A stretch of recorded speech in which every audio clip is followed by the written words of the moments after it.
जय गुरु जी, शुक्राना गुरु जी। सारी संगत को जय गुरु जी।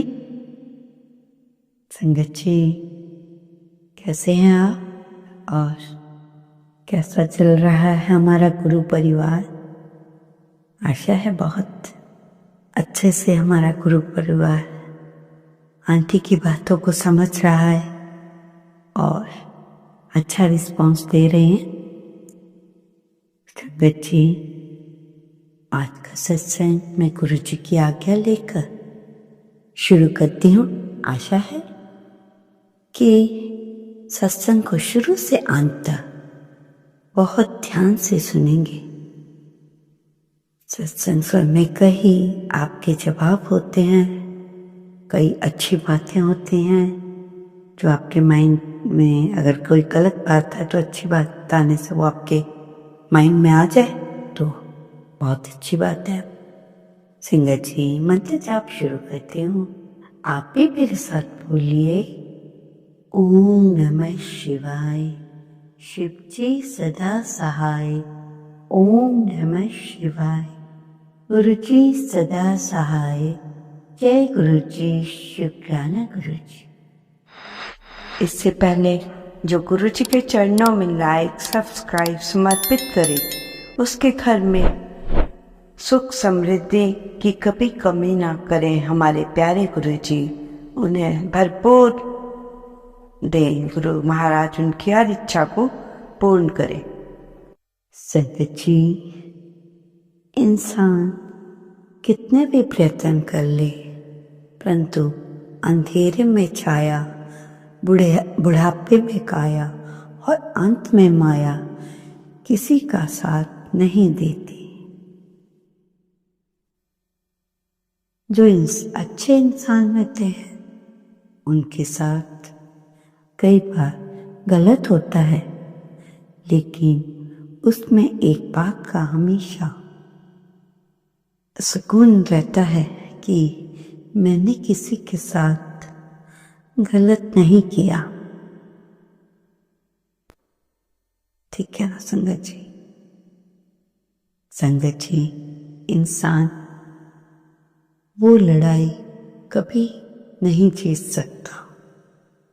इंसान वो लड़ाई कभी नहीं जीत सकता जिसमें दुश्मन उसके अपने ही पूरी दुनिया को झुकाने वाला इंसान बस अपनों के सामने हार जाता है। समझ आई? मतलब कहने का अर्थ है, हम बाहर की दुनिया के साथ हर चीज कर रहे हैं, परंतु अपने ही घर के कई इंसान ऐसे होते हैं जो आपको लोगों के सामने झुकाना चाहते हैं और वही हार जाते हैं अपनों से। संजय जी, आपको एक बात बता लूं कि कोई हादसा ऐसा होता है जो बार बार याद आता है, परंतु महाराज जी कहते हैं कि आपने उस चीज को बार बार सोचना नहीं, दोहराना नहीं, क्योंकि ज्यादा सोचने से आप जो आपकी बात गुजर गई है उसे ज्यादा सोचना तो अब ठीक तो नहीं है, और ज्यादा सोचने से वो बात ठीक होने वाली भी नहीं है। इससे दिमाग में बीमारी का होना स्वाभाविक है। जब एक आप नेगेटिविटी की बात लेके बैठ जाओगे तो दिमाग हर टाइम वहीं चलेगा और ऐसा होना स्वाभाविक है। जब दिमाग ज़्यादा चलेगा तो डिप्रेशन में भी जा सकता है। जो चिंता है उससे कोई बीमारी भी बन सकती है। तो जो बीत गया हो अब वापस नहीं मिलने वाला, जो आ रहा है आगे उसकी संभाल करने में लगो, भक्ति पर ध्यान दो, यही एकमात्र उपाय है और इससे बड़ा उपाय कोई भी नहीं है संगत जी।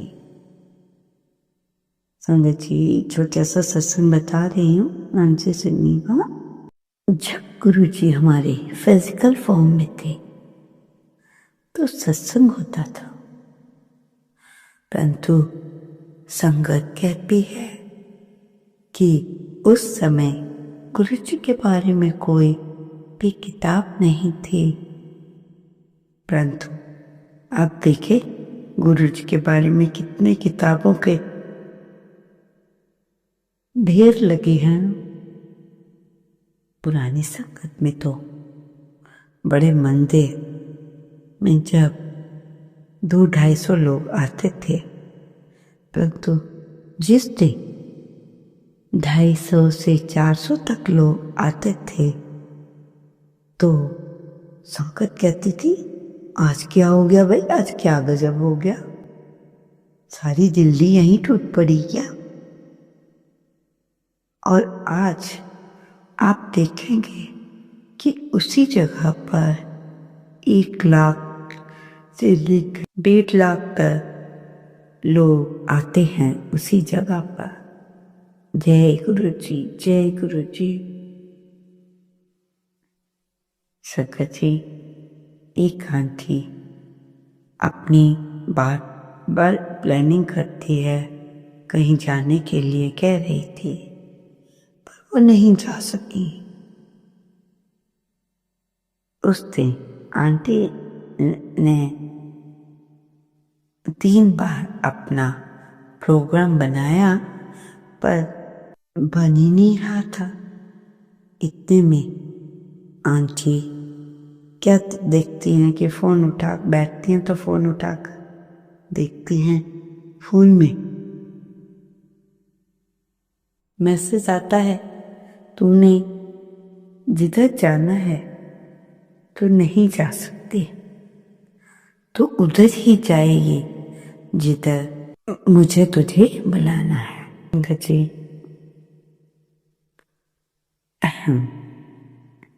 3 बार हुआ आंटी से ऐसा। तो जो गुरु जी का मतलब आंटी ने अभी संदेश तक देखा नहीं था, तो ऐसा लग रहा था जैसे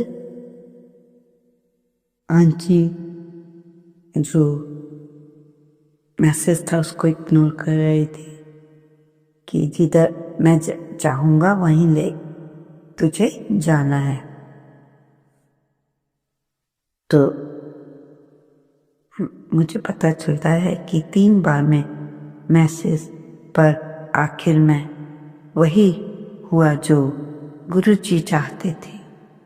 ध्यान से सुनना, गुरु जी ने अपने टाइम में किसी संगत के मन में जब कोई डाउट चल रहा होता था तो वे अपनी संगत को प्रैक्टिकल करके दिखाते थे। एक आंटी थी ना संगत जी, वो गुरु जी से बार बार ये प्रार्थना करती थी कि अपने दर्शन दीजिए, परंतु गुरु जी ने तो आंटी का कल्याण भी किया हुआ था, सब कुछ किया हुआ था। आंटी गुरु जी के दर्शन करना चाह रही थी। फिर आंटी गुरु जी से बार बार प्रार्थना करती है कि मुझे आपका रूप देखना है, कि आप कौन हैं। ये सब तो आपका असली रूप नहीं है, कृपा करके मुझे अपना दर्शन कराएं, असली रूप दिखाएं। संगत जी, गुरु जी भी हमारे बड़े भोले, तो उन्होंने कहा, आंटी से कहा, सोमवार के दिन 10 बजे को बड़े मंदिर आना। आंटी अपनी बहन के साथ 10 बजे बड़े मंदिर पहुंच गई, और जब वो गेट खोलती है ना संगत जी आंटी, तो संगत जी जो बड़ा मंदिर है ना, वहाँ पे एक फाउंटेन है, उसके पास ही शिव जी की एक बहुत बड़ी मूर्ति है। आंटी जब वहाँ पहुँचती है तो देखती है कि शिव जी की मूर्ति में आधी मूर्ति तो शिव जी की है और आधी मूर्ति गुरु जी की है। और गुरु जी आंटी को स्माइल भी कर रहे हैं। संगत जी देखिए गुरु जी की महिमा कैसी निराली है, स्माइल दे रहे हैं। संगत जी वैसे तो गुरु जी के दिव्य दर्शन करने के योग्य नहीं हैं हम लोग। उदाहरण के लिए मान लीजिए 10,000 वोल्ट की सप्लाई में 0 वाट का बल्ब लग जाए तो उसका तो क्या उड़ जाएगा संगत जी, फ्यूज ही उड़ जाता है ना। तो हमें गुरु जी उस रूप में दर्शन दें जिस रूप में हम बर्दाश्त कर सकते हैं। बाद में संगत यही कहती थी कि जिस भी रूप में आप हमें दर्शन दें उसी रूप को हम अपने ध्यान में ले लेंगे। ठीक है ना संगत जी।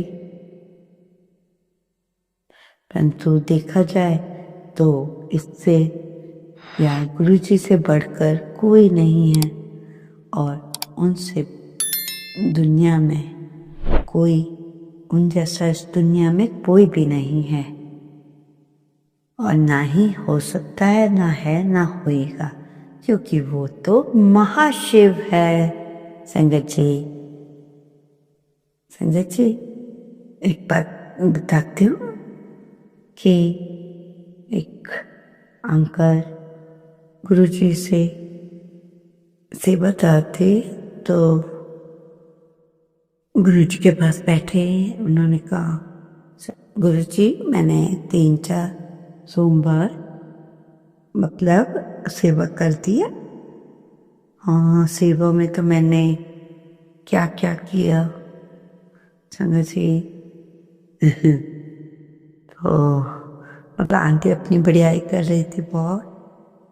तो अंत में वो जो आंटी सेवा कर रही थी और जो एक सेवादार था वहाँ आंटी के पास सेवादार भी था। तो जो सेवादार था वो गुरुजी से कहता है कि गुरुजी मैं 4 सोमवार मैंने यहाँ पर अपनी सेवा दे दी है।